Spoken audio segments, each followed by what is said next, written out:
Hello! Hello! Welcome to Ask a Reporter as we shift around our little tripod. Yes, I'm Good Matt, afternoon. and I'm the reporter being asked. This is Nathan. I am the asker.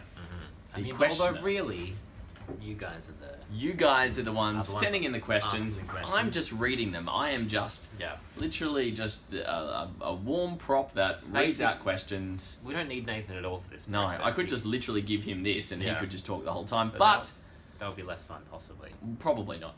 But I'm here and I feel important, so thank you Yes. very much for sending in so many questions. Our topic today is palm oil. Yes, indeed. Massive topic. Matt did a BTN Investigates on it this week, so we would love to jump into your questions right now. And I'm going to start with Ava, Mia, Jack, Theo, and Alex from St. Andrews. Hello, guys.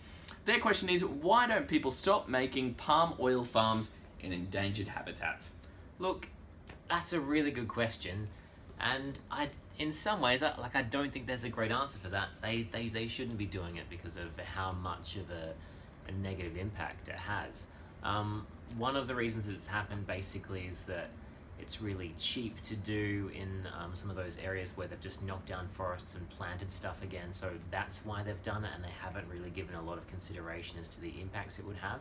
But more and more companies have agreed to stop doing that and to do it in areas where there's more farmland available, or there are going to be areas of less impact. So I think change is happening. It's just slow, and there are still some bad things happening in terms of that farming. So it's a bit of a process. Okay, Isaac, Thomas, Henry, Timothy, Lloyd, and Thomas all teamed up on this question. Yeah, I like well it. done. Why can't we use a substitute for palm oil, which is better for the environment? That is a really good question. Why is it so special?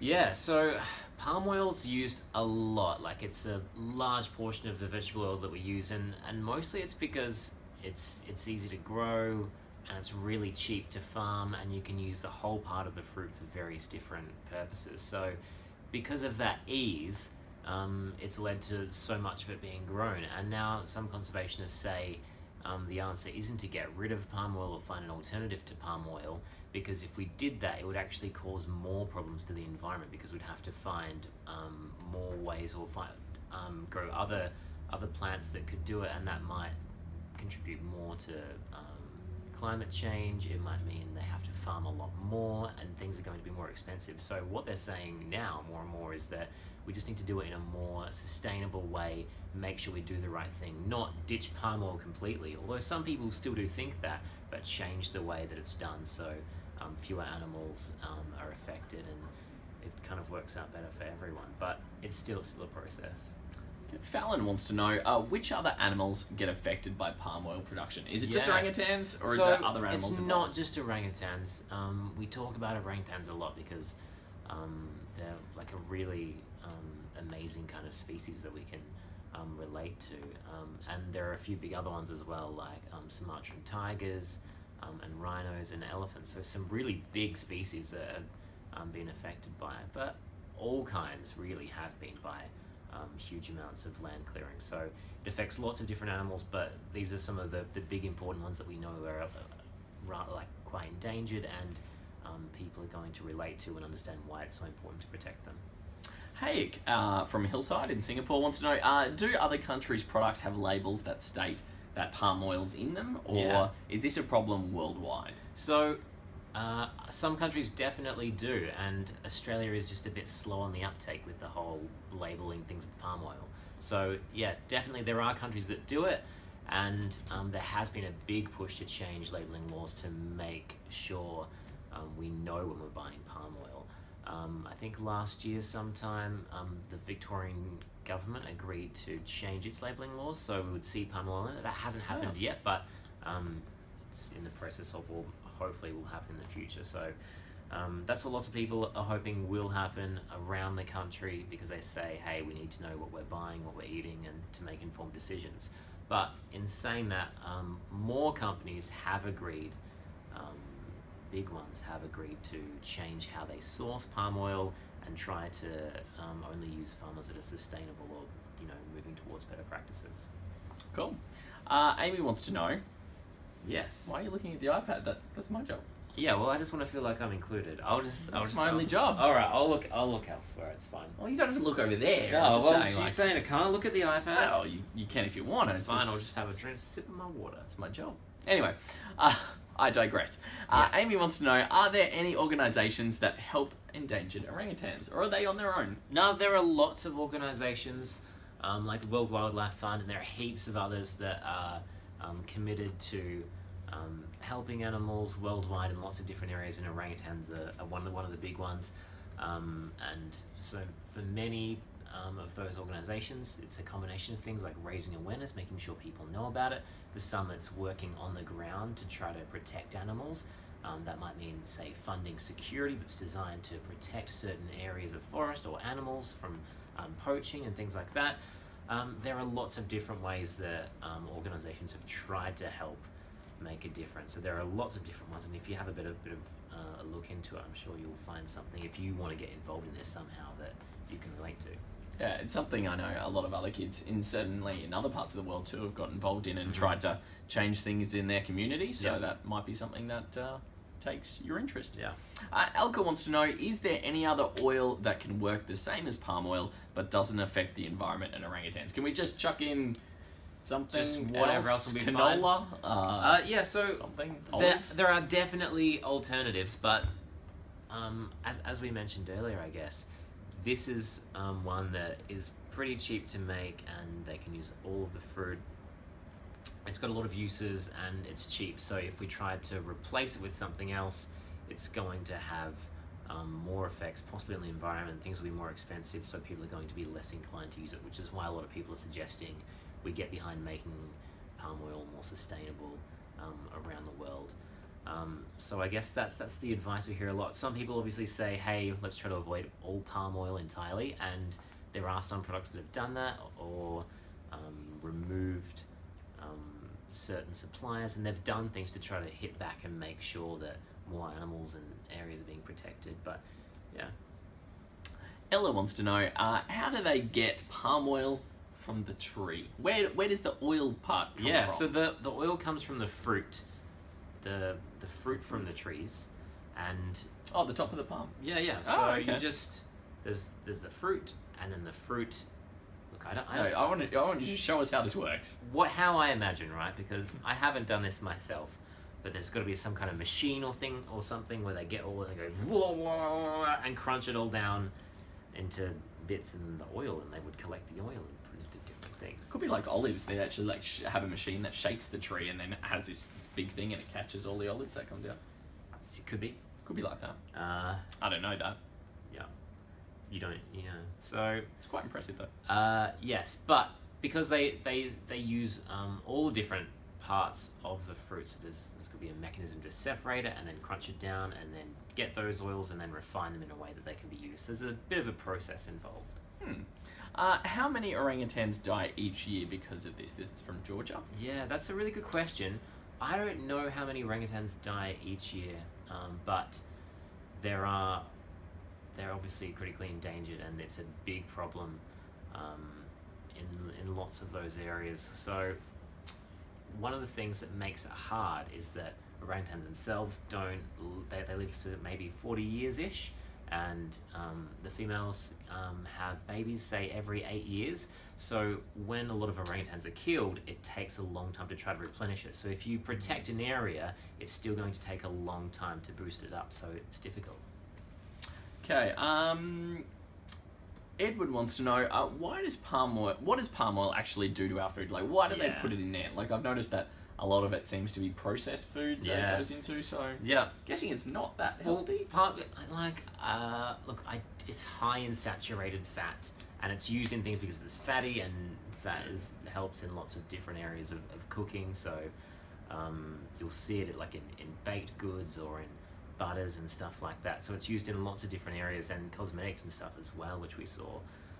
So it has lots of different uses, and I guess oils are just really handy like that. Also, one of the things is that it's got quite a high temperature before it gets all smoky and stuff, so you can use it at various temperatures for various reasons, and that makes it quite valuable. Nora wants to know, would people lose their jobs if palm oil was banned? That's a really good question, and one of the tricky things is that palm oil provides lots of jobs for people in areas where there's not necessarily a lot of other work. Provides lots and lots of jobs, and without those jobs, those people might not have other alternatives. So it's important to those local economies to have palm oil there. There is some disagreement about how well those workers are treated sometimes, but it does provide a lot of money, and it does help a lot of people in those areas in different ways. So, yeah. Now, Lily wants to know, why are so many companies, and we don't know exactly how many, but why are many companies refusing to change to an alternative oil? Like, what's in it for them to use palm oil? So the cost seems to be the biggest one. It's going to it costs a lot of money to attempt to change things because of how cheap palm oil is to produce.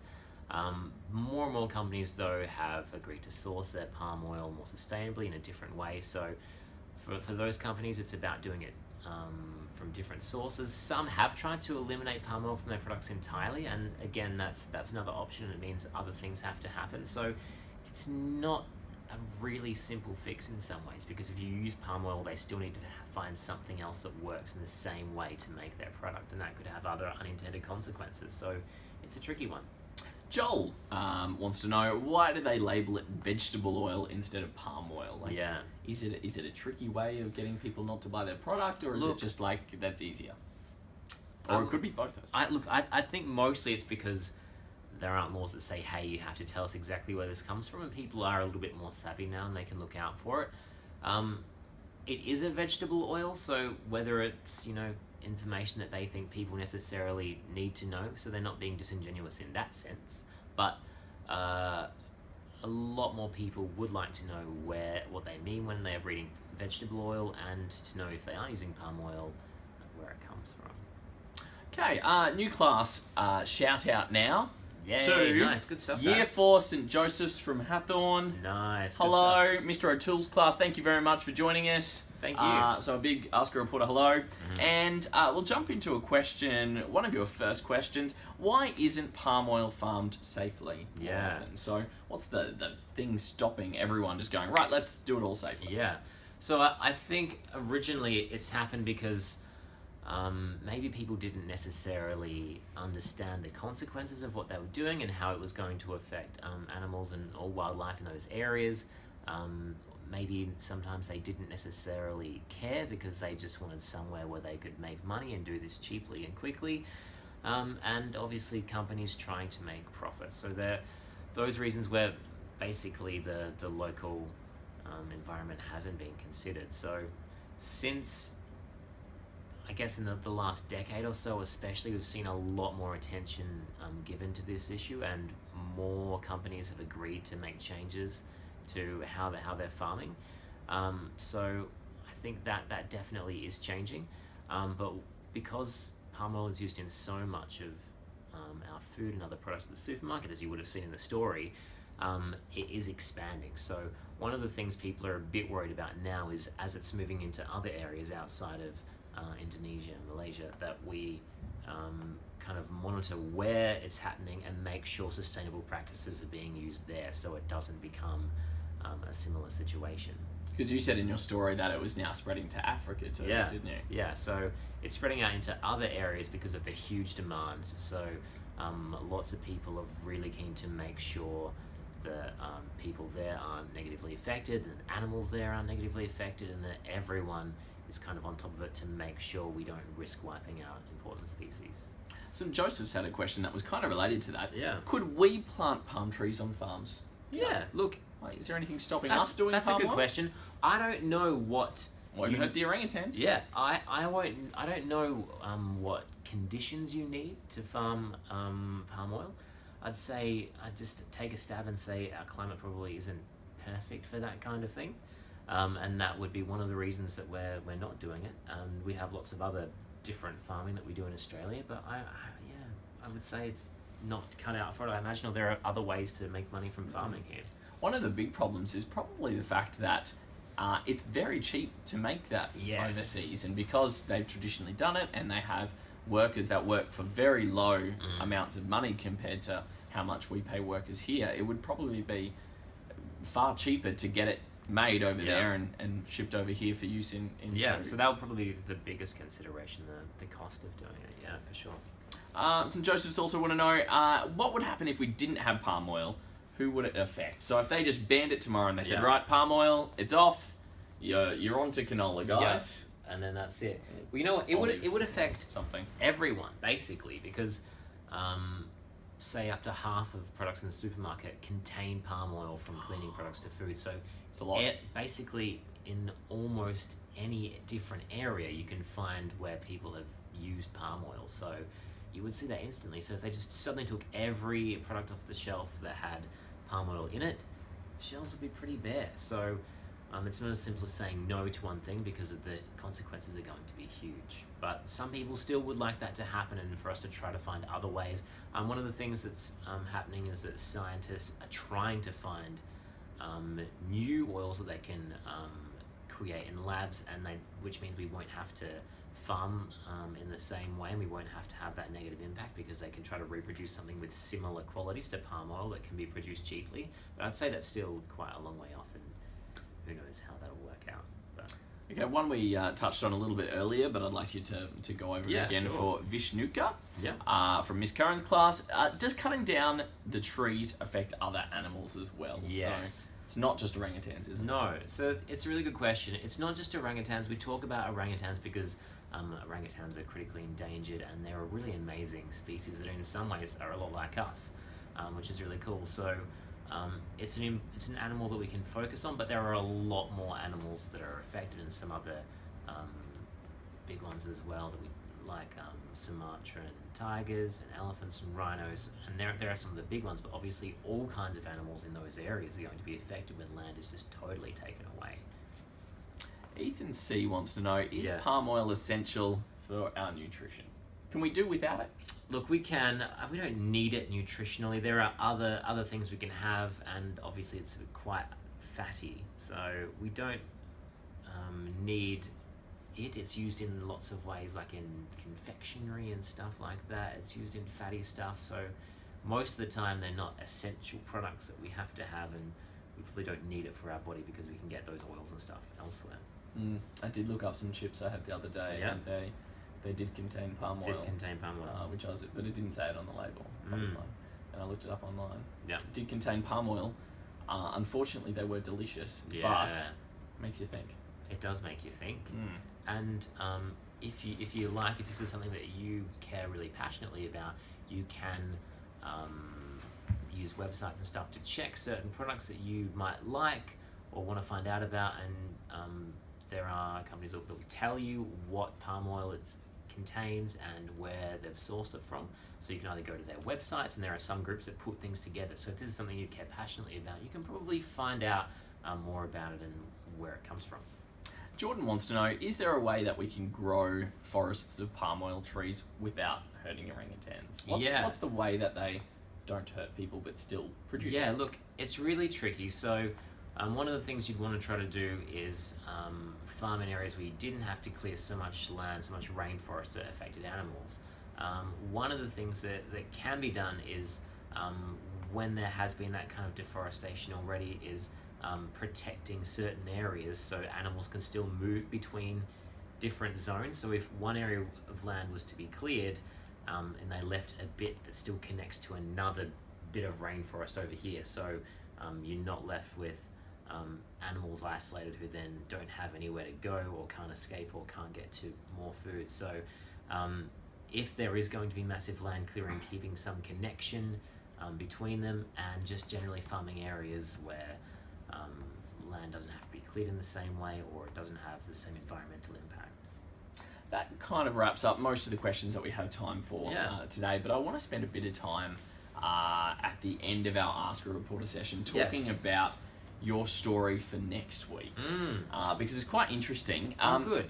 As many of you might know, you might be new to the program, and if so, I'll let you know about BTN Investigates. Now, BTN Investigates is a new thing that we're doing online. You can go onto our website and you can tell us one of the things that you really want to know. So it might be something that you've heard in the news and you want to know more about it. You might want us to explain it. it might be just something in life that you're very interested in, Mm-hmm. and you want us to do a story that looks at why, how, where, all the details. It's called BTN Investigates. Go to our website, put in your topic.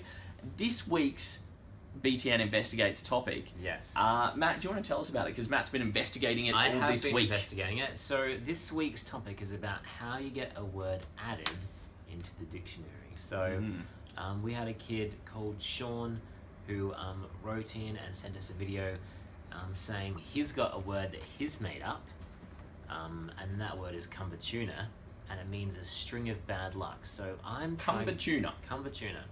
I'm trying to find out how you get that word into a dictionary. So what Sean has to do. So I've met a person who has a bit of expertise in this area, who's worked on dictionaries and just generally knows a lot about language, to try to get some ideas about how Sean could make this happen, and just generally how you get words in there, because it's something I hadn't really thought about very much. How does a word get into the dictionary? Had you? No, I hadn't really considered it, but I really like that Sean has decided, right, I have this great idea for a word, and I'm going to make this happen. Yeah.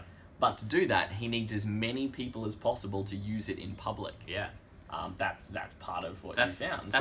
That's definitely part of the story. So you can't add a word into the dictionary unless people are using. Obviously, there are different dictionaries for different purposes, but just say a general dictionary you might use at school, like the Macquarie or Oxford or something like that. Those words need to be really popular and have a purpose, and they need to be used in lots of different ways. So one of the things Sean's already told us he's doing is he's using it at school with his teachers and friends, and in his performance that they're doing this year, school play, they're going to use it in there. So he's working pretty hard on it, and he's even got a blog talking about it as well. So amazing. It's really cool. So hopefully Sean can one day get his word into the dictionary. But in BTN Investigates this week, we'll really look into how to make that happen. And That's a pretend magnifying glass. yeah, it's not super obvious. It just looks like you're holding your fist up like that. Yeah, it But- does look a bit weird. Yeah, I'll and work you know on it. what? Another spoiler alert for the story this week. Ooh. I'm not the only one with a magnifying glass this time. Oh. So Tune in for double magnifying glass time yeah. on BTN next week. Matt is on BTN Investigates again. Next week's Ask a Reporter topic, though, is actually International Women's Day. We've got Amelia looking back through history to find out how hard it's been for women in the workplace in the past. And I think what she's found will surprise most of you. Yeah. It certainly surprises me. And it's a very good story. So that will be the story that we're focusing on next week in Ask a Reporter. So please tune in for that as well, and get your International Women's Day questions ready for Amelia in the hot seat then. In the meantime, thank you for St. Joseph's joining in this week, and all of our other regular schools. Thank you very much. Thank you. And thank you very much for your questions, and we will see you next week for more Ask a Reporter. See you guys. Bye. Thank you.